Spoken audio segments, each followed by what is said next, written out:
കഴുതപ്പുലിയെക്കുറിച്ച് ആലോചിക്കുമ്പോൾ മനസ്സിൽ ആദ്യം വരുന്ന രൂപം വില്ലൻ, ഭക്ഷണം മോഷ്ടിക്കുന്നവൻ എന്നൊക്കെയാണ്.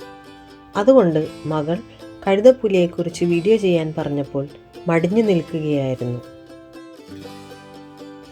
എന്നാൽ കഴുതപ്പുലിയെക്കുറിച്ച് പഠിച്ചപ്പോഴാണ് ശരിക്കും മോഷ്ടാവ് ഇവരല്ല, മറിച്ച് നമ്മൾ ബഹുമാനിക്കുന്ന ശക്തമായ ജീവിയാണ് യഥാർത്ഥ മോഷ്ടാവ് എന്ന് മനസ്സിലാക്കുന്നത്.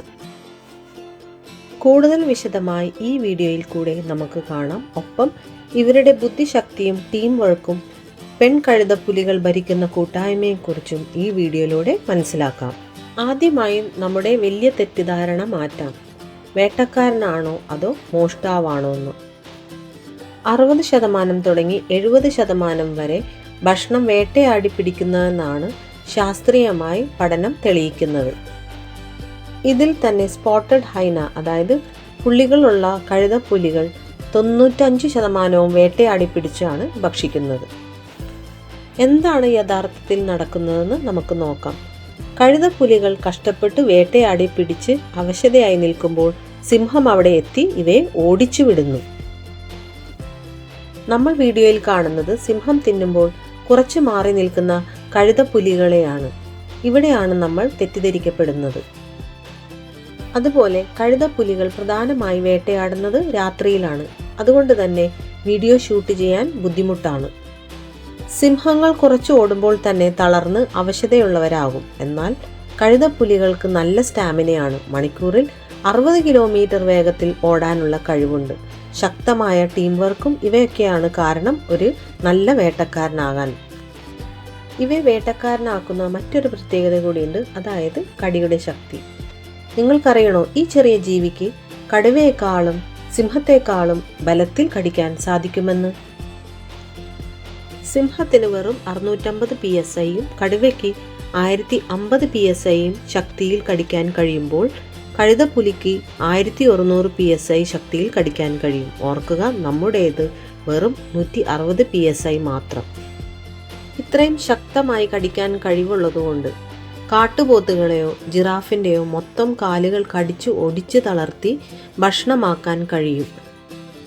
എന്നാൽ അത്ഭുതം ഇവിടെയല്ല, എല്ലുകൾ ഭക്ഷിക്കും. സസ്തനി വിഭാഗം ജീവികളിൽ എല്ലുകൾ, അതായത് കാൽഷ്യം പൂർണ്ണമായി ദഹിപ്പിക്കാൻ പറ്റുന്ന ഒരേ ഒരു ജീവി കഴുതപ്പുലിയാണ്.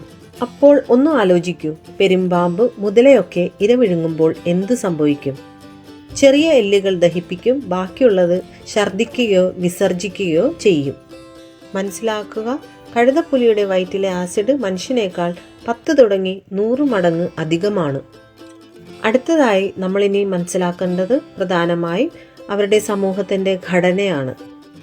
പെൺകഴുതപ്പുലികൾക്ക് വലിപ്പം കൂടുതലും ശക്തിയുമുണ്ട്. ആൺകഴുതപ്പുലിയേക്കാൾ കൂടുതൽ ആക്രമണ ശക്തിയും ഉള്ളതുകൊണ്ട് ഇവരാണ് ഗ്രൂപ്പിൻ്റെ നേതാക്കൾ. ഗ്രൂപ്പിലെ ഏറ്റവും അവശതയായ പെൺകഴുതപ്പുലിയേക്കാൾ താഴ്ന്നാണ് ഏറ്റവും ശക്തമായ ആൺകഴുതപ്പുലികൾ. കുഞ്ഞു ജനിക്കുന്നതോടെ പെൺകഴുതപ്പുലിയുടെ സോഷ്യൽ റാങ്ക് മുകളിലാവും. അതിന് തൊട്ട് താഴെ ഇവരുടെ കുഞ്ഞുങ്ങൾ, അതിനും താഴെയാണ് ആൺ കഴുതപ്പുലികൾ. ഈ റാങ്ക് ഭക്ഷണത്തിൽ പോലുമുണ്ട്. അവിടെ നീതിയില്ല, പകരം അധികാരമാണ്. റാങ്ക് അനുസരിച്ച് കഴിച്ച് ബാക്കിയുള്ളത് മാത്രമേ ആൺ കഴുതപ്പുലികൾക്ക് ലഭിക്കുകയുള്ളൂ. പെൺകഴുതപ്പുലിയുടെ മുൻപിൽ കീഴടങ്ങിയ ശരീരപ്രകൃതിയിലാണ് ആണുങ്ങൾ നിൽക്കുന്നത്. അതായത് തല താഴ്ത്തി ശരീരം ചെറുതാക്കി കണ്ണിൽ നോക്കാതെ. ഇപ്പോൾ നമ്മുടെ ഇടയിൽ ഉണ്ടായിരുന്ന ഉടയോൻ അടിയൻ സമ്പ്രദായം ഓർമ്മ വരുന്നില്ലേ?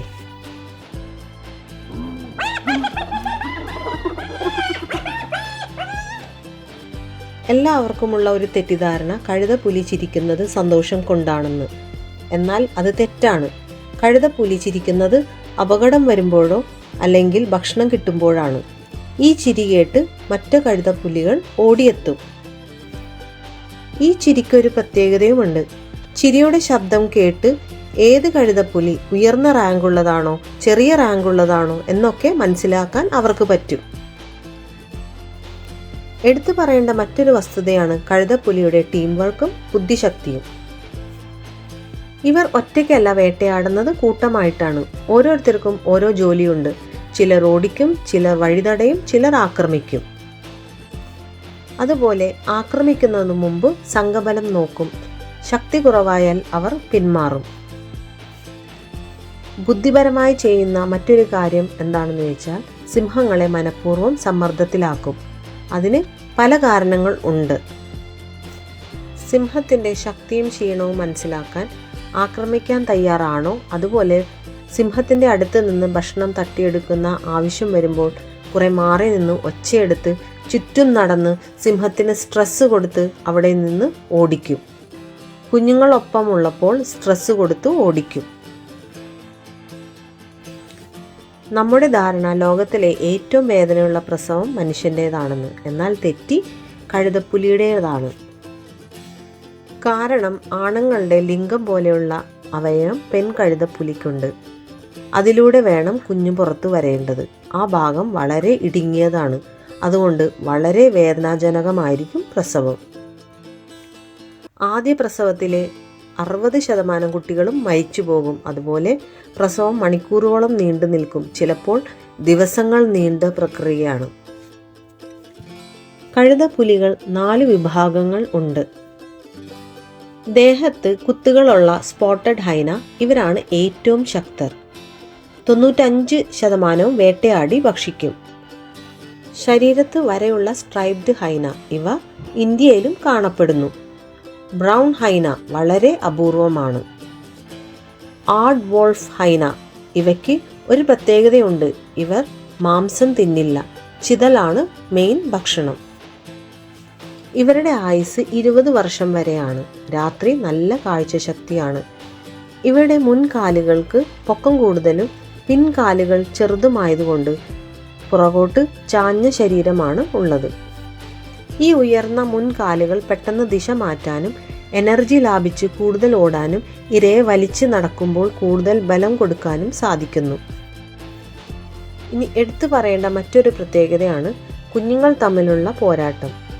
ജനിക്കുന്നത് കണ്ണു തുറന്ന് പല്ലുകളുമായിട്ടാണ്. അമ്മയ്ക്ക് പാല് കുറവായതിനാൽ പാലിനു വേണ്ടി തല്ലുപിടിക്കും.